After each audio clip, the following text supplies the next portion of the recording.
Ulasan pakar geopolitik, militer Jerman bersiap hadapi perang lawan Rusia. Wir werden im Kreis der Verbündeten in den nächsten Tagen weitere Maßnahmen beschließen. Präsident Putin und seine Unterstützer werden die Folgen spüren. Und wir werden der Ukraine weiterhin Waffen zur Verfügung stellen, damit sie sich gegen die russische Invasion verteidigen kann. In Reaktion auf die Ereignisse in Polen werden wir Polen die Verstärkung des Air Policings mit Combat Air Patrols über seinen Luftraum mit deutschen Eurofightern anbieten. Dies kann bereits ab morgen erfolgen, wenn Polen dies wünscht. Die Jets müssen dafür nicht nach Polen verlegt werden. Die Patrouillen können von deutschen Luftwaffenbasen aus erfolgen. Wir haben das in diesem Jahr bereits schon einmal bis Juli gemacht. Das ist also bewährt. Wir stehen bereits mit der polnischen Seite in Kontakt und die Verteidigungsministerin wird heute noch das Gespräch mit ihrem polnischen Amtskollegen zu diesem Angebot suchen.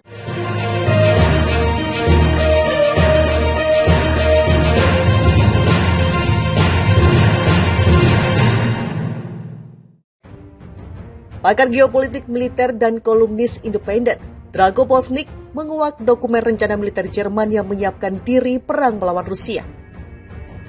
Southfront.org, Kamis 24 November 2022, Poznik memulai ulasannya dari kilas balik Jerman sesudah era Perang Dingin.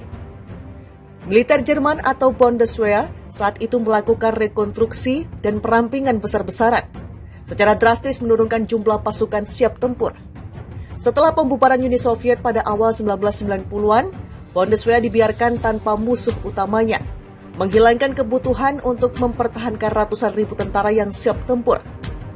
Sejak itu sebagai akibat dari perubahan doktrin NATO, militer Jerman memfokuskan kembali pada gaya perang intervensionis, membantu banyak invasi yang diluncurkan politik barat. Pasukan kontroversial negara itu mengalami kontraksi yang signifikan dengan krisis memuncak selama masa jabatan Ursula von der Leyen sebagai Menteri Pertahanan. Bundeswehr menjadi bahan tertawaan nasional dengan laporan beberapa tentara menggunakan sapu alih-alih senjata. Sementara keenam kapal selam tidak berfungsi, lebih buruk lagi, auditor militer Jerman mengatakan gambaran sebenarnya bahkan lebih buruk. Kesiapan tempur militer sangat menggelikan, terutama dibandingkan dengan era Perang Dingin pertama.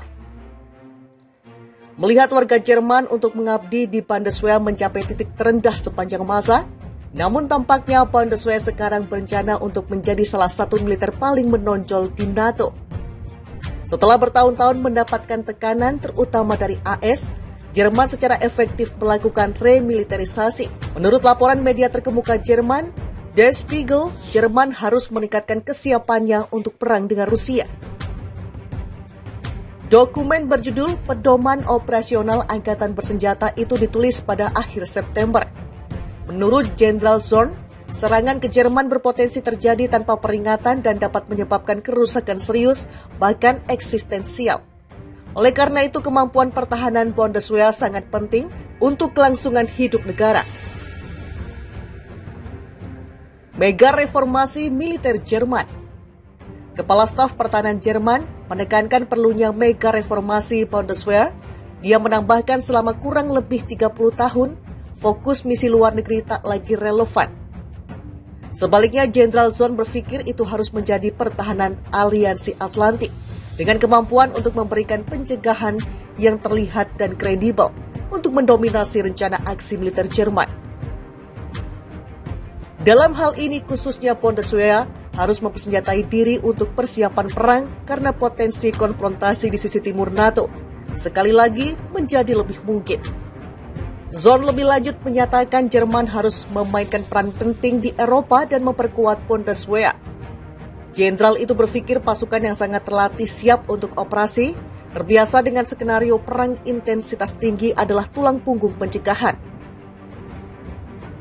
Bundeswehr harus mampu mempertahankan pemeliharaan unit operasional dan siap tempur besar yang tersedia untuk NATO setiap saat. Dalam catatan penutup di dokumen itu, Jenderal Zorn mengklaim perang di Eropa adalah kenyataan dan Jerman harus siap untuk kemungkinan seperti itu. Bundeswehr harus mengerahkan pasukan reaktif dan agresif dan mungkin tidak dapat menunggu dukungan dari Angkatan Darat AS. Selain itu, Zorn berpikir baik di Uni Eropa maupun NATO tidak mampu merencanakan dan memulai tanggapan terhadap serangan di sisi timur setelah itu terjadi.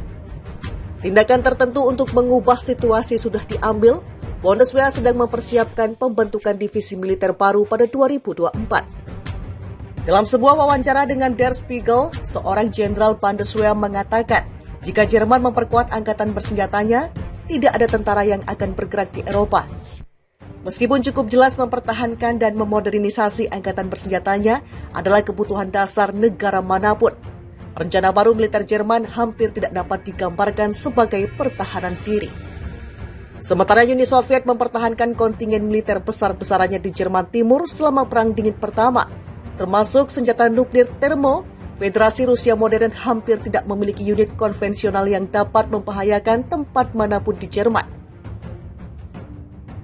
Satu-satunya pengecualian untuk ini adalah rudal hipersonik Iskander yang berbasis di Kaliningrad, wilayah paling barat Rusia. Tetapi senjata ini terutama melayani tujuan pencegahan asimetris terhadap kemungkinan serangan NATO. Dengan demikian, peningkatan besar-besaran dalam pengeluaran dan pengadaan militer tidak dapat dibenarkan. Selain itu, Jerman juga memiliki tanggung jawab sejarah yang tak tertandingi untuk menjaga perdamaian dengan Rusia. Selama Perang Dunia II, Jerman melancarkan invasi ke Soviet yang menewaskan hampir 30 juta orang. Terlebih lagi, terlepas dari dekade denazifikasi, setelah kekalahannya, Jerman masih memutuskan untuk mendukung pemerintahan di Kiev yang melindungi neo-Nazi. Jerman secara efektif meninggalkan posisi politik resminya sendiri pasca perang. Ini juga termasuk pasokan senjata dan amunisi ke pasukan rezim Kiev. Pakar geopolitik militer dan kolumnis independen, Drago Posnik, menguak dokumen rencana militer Jerman yang menyiapkan diri perang melawan Rusia. Southfront.org, Kamis 24 November 2022, Posnik memulai ulasannya dari kilas balik Jerman sesudah era Perang Dingin. Militer Jerman atau Bundeswehr saat itu melakukan rekonstruksi dan perampingan besar-besaran, secara drastis menurunkan jumlah pasukan siap tempur. Setelah pembubaran Uni Soviet pada awal 1990-an, Bundeswehr dibiarkan tanpa musuh utamanya, menghilangkan kebutuhan untuk mempertahankan ratusan ribu tentara yang siap tempur. Sejak itu sebagai akibat dari perubahan doktrin NATO, militer Jerman memfokuskan kembali pada gaya perang intervensionis, membantu banyak invasi yang diluncurkan politik barat. Pasukan kontroversial negara itu mengalami kontraksi yang signifikan dengan krisis memuncak selama masa jabatan Ursula von der Leyen sebagai Menteri Pertahanan. Bundeswehr menjadi bahan tertawaan nasional dengan laporan beberapa tentara menggunakan sapu alih-alih senjata. Sementara ke-6 kapal selam tidak berfungsi, lebih buruk lagi, auditor militer Jerman mengatakan gambaran sebenarnya bahkan lebih buruk. Kesiapan tempur militer sangat menggelikan, terutama dibandingkan dengan era Perang Dingin Pertama.